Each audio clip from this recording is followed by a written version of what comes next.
లాభాలు పేరు అల్లు అర్జున్ కు జరిగిన నష్టానికి మూల్యం థియేటర్ గా అల్లు అర్జున్ సంధ్య థియేటర్ ను ఆదుకుంటాడా వదిలేస్తాడా 25 ఏళ్ల నుంచి సంధ్య థియేటర్ కు వెళుతున్న అల్లు అర్జున్ ఏం చేస్తాడు? ఇక సంధ్య థియేటర్ కథ ముగిసినట్లేనా? పుష్ప 2 సినిమాతో పూలదండం పడ్డట్లేనా? పూర్తి వివరాలు ఈ వీడియోలో తెలుసుకుందాం. హైదరాబాద్ సిపి సివి ఆనంద్ జారీ చేసిన షోకాజ్ నోటీస్ తో సంధ్య థియేటర్ శాశ్వతంగా మూతపడుతుందా? ఏ అవును, బి కాదు. మీ సమాధానం కామెంట్ రూపంలో తెలియజేయండి.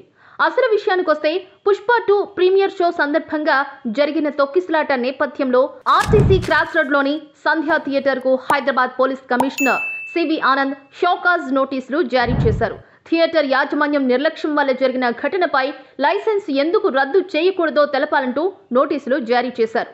దీనిపై 10 రోజుల్లో వివరణ ఇవ్వాలని నోటీసులో పేర్కొన్నారు. అలాగే థియేటర్కు ఇరువైపులా రెస్టారెంట్లు ఉన్న నేపథ్యంలో సినీ నటులు ఆ సమయంలో వస్తే భద్రత కల్పించలేమని చిక్కడపల్లి పోలీసులు ముందుగానే హెచ్చరించినట్లు తెలుస్తోంది. సంధ్య 70mm, 35mm 2 థియేటర్లు ఒకే చోట ఉండగా వీటిలో దాదాపు 2520 సిట్టింగ్ కెపాసిటీ ఉంది. అయితే మహిళలు థియేటర్లోకి వెళ్లేందుకు కనీసం ఎంట్రీ, డిస్ప్లే బోర్డులు ఎక్కడా ఏర్పాటు చేయలేదు. ప్రేక్షకులు థియేటర్లోకి వెళ్లేందుకు ఒకటే మార్గం ఉంది. ఎక్కువ మంది ప్రేక్షకులు థియేటర్కు వచ్చే విధంగా పబ్లిసిటీ చేసిన యాజమాన్యం రద్దీని నియంత్రించేందుకు మాత్రం ఎలాంటి చర్యలు తీసుకోలేదని పోలీసుల దర్యాప్తులో తేలింది.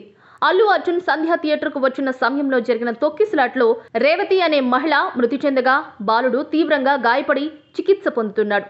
ఈ ఘటనను పోలీసులు తీవ్రంగా పరిగణించడంతో ఈ కేసులో ఇప్పటికే అల్లు అర్జున్ను అరెస్టు చేసిన పోలీసులు తాజాగా సంధ్య థియేటర్ లైసెన్స్ ఎందుకు రద్దు చేయకూడదో వివరణ ఇవ్వాలని షోకాజ్ నోటీసు ఇచ్చారు. ఈ నేపథ్యంలో ఆర్టీసీ క్రాస్ రోడ్స్ లో ఎంతో చరిత్ర కలిగిన సంధ్య థియేటర్ తాత్కాలికంగా మూతపడే అవకాశం ఉంది.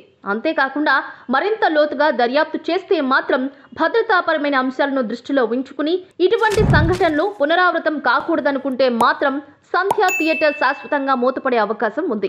అత్యుత్సాహానికి పోయిన అల్లు అర్జున్ చేసిన పని ఎంతవరకు పోయిందో చూసారా? ఇప్పటికే పుష్ప 2 1500 కోట్లు వసూలు చేయడంతో లాభాల బాట పట్టిన పుష్ప టీం ఇబ్బందులో పడ్డ సంధ్య థియేటర్ను ఆదుకుంటాడా లేక అడ్డు తొలగించుకుంటాడా అనేది $1 మిలియన్ ప్రశ్న.